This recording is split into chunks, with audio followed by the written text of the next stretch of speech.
What is up, everybody, and welcome back to the channel for an in-season episode of NHL Over or Under. Yesterday, I posted on the community tab asking you guys to comment a player and a total, such as a point total or a goal total. And now today, I'm going to go through some of your guys' comments and try and predict if the players will finish this season over or under the given totals. And with us being around a month and a half into the season, obviously the projected totals that you guys gave are heavily influenced by how these players have started the season, so it is a little bit different from the over or under episodes we do in the off season before the season starts. As always, when it comes to these kinds of videos, huge shout out to everybody who left a comment on the post. Even if your comment isn't featured in this episode, just know I read them all and I appreciate all of you guys. And with that all being said, let's go ahead and start this episode off with the first comment from Ben, who says, Schaefer over or under 20 goals. Kid has been scary good so far. Now this comment right here is a prime example of why I think it's fun to make one of these after the season has already began, because let's just say if somebody asked Matthew Schaefer over or under 20 goals before the season started, I would have said under without even giving it a second thought. But now here we are on November 17th and asking if Matthew Schaefer is going to hit the 20 goal mark this season. It really doesn't feel that crazy at all, as so far Matthew Schaefer has blown away the expectations that pretty much everybody had for him coming into the season. I mean, before training camp and preseason started, people were asking the question, is he even going to play in the NHL this season? Which is absolutely insane thinking back on, because through 19 games, Matthew Schaefer leads all NHL defensemen with 7 goals. He has already established himself as the New York Islanders' clear-cut number 1 defenseman. The offensive production is obviously very impressive, but I think what has been most impressive about Matthew Schaefer in this young season so far is just how well-rounded his game already is. It's hard to pick out any flaws when it comes to Matthew Schaefer and how he has played early on this season. Oftentimes when young defensemen burst onto the scene in the NHL and put up big point totals right away, the defensive side of their game leaves a lot to be desired, but that's not the case whatsoever with Schaefer. He has been fantastic in all 3 zones. The Islanders are using him in basically every situation you could possibly imagine, and he is thriving in all of them. So with all that being said, I am going to take the over here. I think Matthew Schaefer is going to surpass the 20 goal mark in his rookie season. He's currently scoring at around a 30 goal pace. Now, I don't think that is quite sustainable. Scoring 30 goals in a season as a defenseman is very rare in the NHL. The only defenseman that we have seen reach the 30 goal mark in a season since Mike Green in 2009 is Cale Makar. So if Matthew Schaefer pulls that off as an 18-year-old rookie, that would be genuinely insane. 20 goals, however, definitely does feel achievable for Schaefer this season based off of his start. He has a fantastic shot. He's been lethal on the power play, so I feel pretty confident in taking the over here. Moving on now to the next comment. This one comes from the Only Rex, who says, Nick Schmaltz over or under 82 points. Right now, he is scoring at a 1.17 point per game pace, and if he keeps up this production for Utah, he will have the best season of his entire career and finish over a point per game. I find it hard to believe he will keep up this unreal start to the season, but it isn't out of the realm of possibility. This is a tough one for me. I think if he stays healthy, there's a really good chance he could finish this season in that 75 to 80 point range. I mean, it's not like we've never seen Nick Schmaltz score at around a point per game pace before. This is a guy who had 117 points in 126 games in a 2-season span for the Coyotes a few years back. He leads all Utah Mammoth forwards this season in ice time per game. He plays pretty much exclusively on a line with Clayton Keller, who has obviously had some explosive offensive seasons over the last couple of years. So I honestly wouldn't be surprised to see both of those guys finish over a point per game this season. They've really became one of the more underrated duos in the entire league. And if there's one thing we should know as NHL fans, it is to never underestimate a player in a contract year. And Nick Schmaltz is set to become an unrestricted free agent at the end of the season. I'm sure he wants to get paid and that he is as motivated as ever to have the best season of his entire career. So this is another one where I'm going to take the over. This next comment comes from Zach Power, who says, Trevor Zegras over or under 81.5 points. Will he finish as a point per game player? He's definitely had a fantastic start to the season. Zegras currently leads the Flyers with 19 points in 18 games. He has done wonders for their power power play, which currently ranks 17th best in the NHL, which obviously isn't great, but it is still a big upgrade from where it was at last season. The Flyers' decision to go out and trade for Trevor Zegras when his value was at an all-time low just continues to look better and better with each passing game that Zegras plays for them.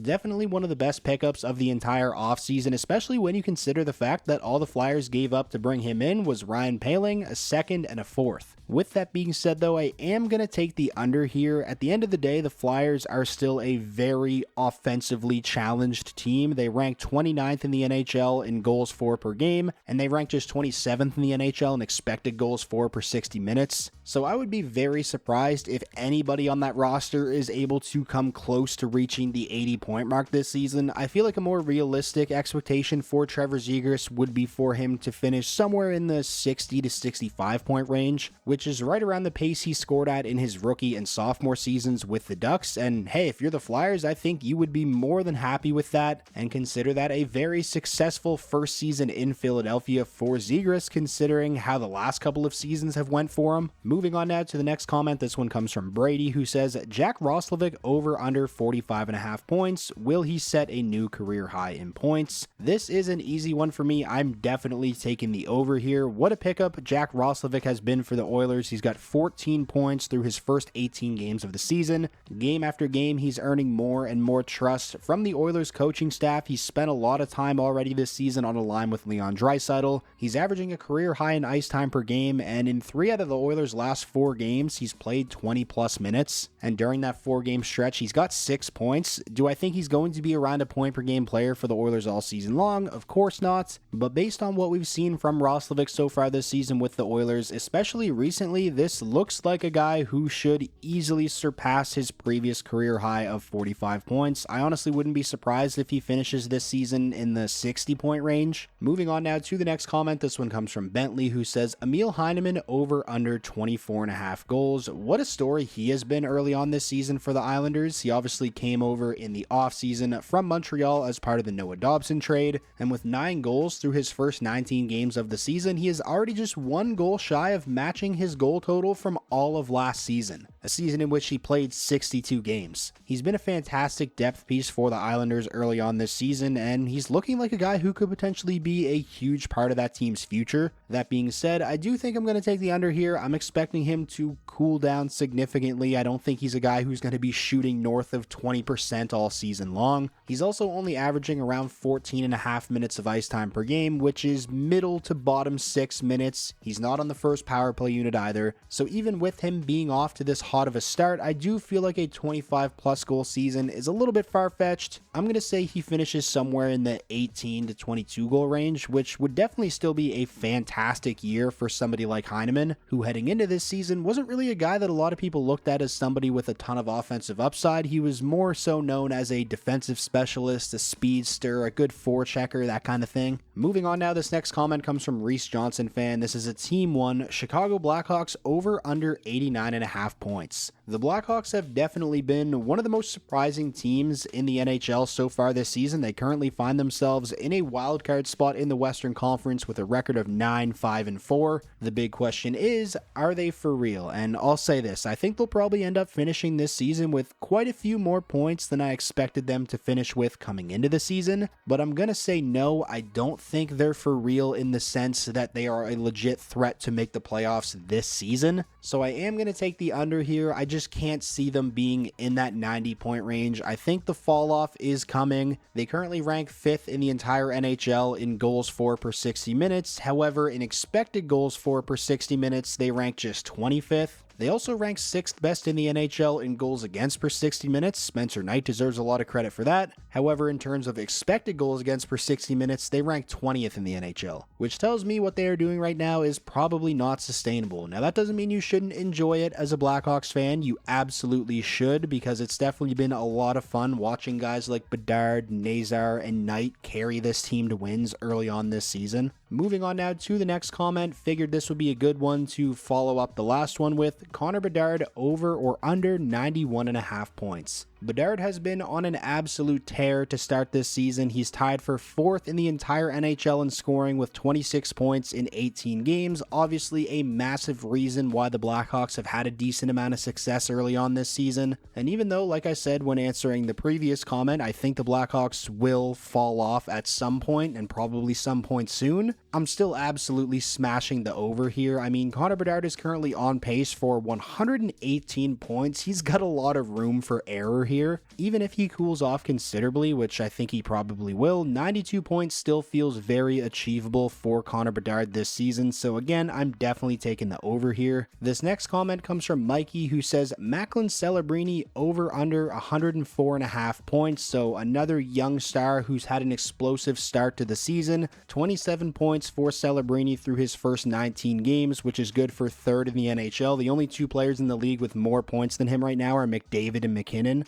So he's scoring at around a 116 point pace, which is insanely impressive for a teenager on a San Jose Sharks team that just isn't very good. That being said though, I think I'm going to take the under here. If the total for this question was 91.5 points like it was for the Bedard one, then I'd definitely be taking the over here. But 105 plus points, even with him being off to this hot of a start, does feel like a little bit much. So I'm going to take the under. And now finally finishing up this episode of NHL Over or Under with the last comment from Godin72, who says Caulfield over under 39 goals. It has been 31 years since the Montreal Canadiens have had a 40 goal score. Well, I'm going to go ahead and say that that streak ends this season and take the over here. I think Cole Caulfield reaches the 40 goal mark this season. He's got 13 goals through his first 18 games of the season, which is tied for 2nd in the entire league in goals. The only player with more goals is Nathan McKinnon. Caulfield finished last season with 37 goals, and he looks even better this season. So this is a pretty easy over for me. I mean, the guy's scoring at a 59 goal pace, so he's got a lot of room for error. Even if he just scores at around the same pace he scored at last season for the rest of this season, then he's going to reach the 40 goal mark. So that is going to wrap up this in-season episode of NHL Over or Under. Like I mentioned at the beginning of the video, huge shout out to everyone who left a comment on the community tab post. You all make these interactive videos so much fun for me to do. If you enjoyed this video and you'd like to see another one maybe in a month or 2 from now, then be sure to leave the video a like. It's the best way to let me know that you enjoyed, and it does help out the videos a ton. And most importantly, if this was your first time checking out the channel and you want more NHL content just like this all year round, be sure to hit that subscribe button, and I will talk to you all again soon.